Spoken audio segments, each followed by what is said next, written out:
Hello everyone. இந்த வீடியோவில் நம்ம ஃபேகோசைட்டோசிஸை பற்றி தான் பார்க்க போகிறோம். ஒரு ஆன்டிஜன் வந்து இன்வால்வ் ஆகுது, ஓகேவா? நம்ம பாடிக்குள்ளே வந்து ஒரு ஆன்டிஜன் வந்து இன்வால்வ் ஆகுது. இந்த ஆன்டிஜன் ப்ரெசென்டிங் செல்ஸ் வந்து என்னதாகவும் இருக்கலாம்.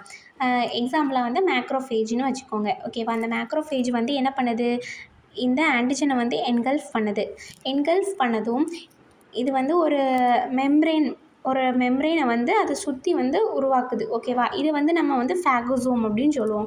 இந்த மெம்ப்ரெயின் கூட இந்த செல்லில் உள்ள லைசோசோம் என்ன பண்ணுது, ஃபியூஸ் ஆனதும் இந்த லைசோசோமில் நிறைய என்சைம்ஸ் இருக்கும், அப்படி தானே? இந்த என்சைம்ஸ் எல்லாமே என்ன ஆகுதுன்னா மிக்ஸ் ஆகுது. இதை வந்து நம்ம ஃபேகோலைசோசோம் அப்படின்னு சொல்கிறோம், ஓகேவா? இப்போது இதில் உள்ள என்சைம்ஸ்லாம் இது என்ன பண்ணுது அப்படின்னா, இந்த ஆன்டிஜனை வந்து கில் பண்ணலை, சின்ன சின்ன பார்ட்டிக்கலாக வந்து கட் பண்ணுது. இது வந்து கில் பண்ணியிருக்கலாம், ஆனால் இது ஏன் கட் பண்ணுது நம்ம பார்க்கலாம், ஓகேவா?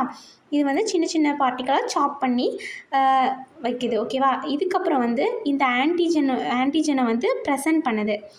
MHC மாலிகுல் 2 வழியாக ப்ரோட்டீனை யூஸ் பண்ணி, இந்த இடத்துல MHC ப்ரோட்டீனை யூஸ் பண்ணி ப்ரெசன்ட் பண்ணுது. எதுக்காக அப்படின்னா, நம்ம பாடியில் வந்து ஆன்டிபாடி ப்ரொடியூஸ் பண்ணுறதுக்காக. அப்போ தான் இந்த B-செல் வந்து இதை ரெகக்னைஸ் பண்ணும். இந்த ஆன்டிஜன் வந்து என்ன டைப்பு, இது எப்படி இருக்கும் அப்படிங்கிறத வந்து ஒரு ஷோகேஸ் மாதிரி பண்ணுறதுக்காக தான் இப்படி ஒரு ஆன்டிஜன் வந்திருக்கு அப்படிங்கிறத ஷோகேஸ் பண்ணுறதுக்கு தான் இது வந்து இந்த மாதிரி ஆன்டிஜன் வந்து ப்ரெசென்ட் பண்ணுது. ஓகே, ப்ரெசென்ட் பண்ணியாச்சு. அப்போ எக்ஸஸாக இருக்க ஆன்டிஜனெல்லாம் என்ன பண்ணும், அதெல்லாமே எக்ஸோசைட்டோசிஸ் அந்த மெத்தட் வழியாக வெளியே அனுப்பிடும், ஓகேவா? இதுதான் ஃபேகோசைட்டோசிஸ். இந்த வீடியோ உங்களுக்கு பிடிச்சிருந்தா லைக் அண்ட் சப்ஸ்கிரைப் பண்ணிக்கோங்க.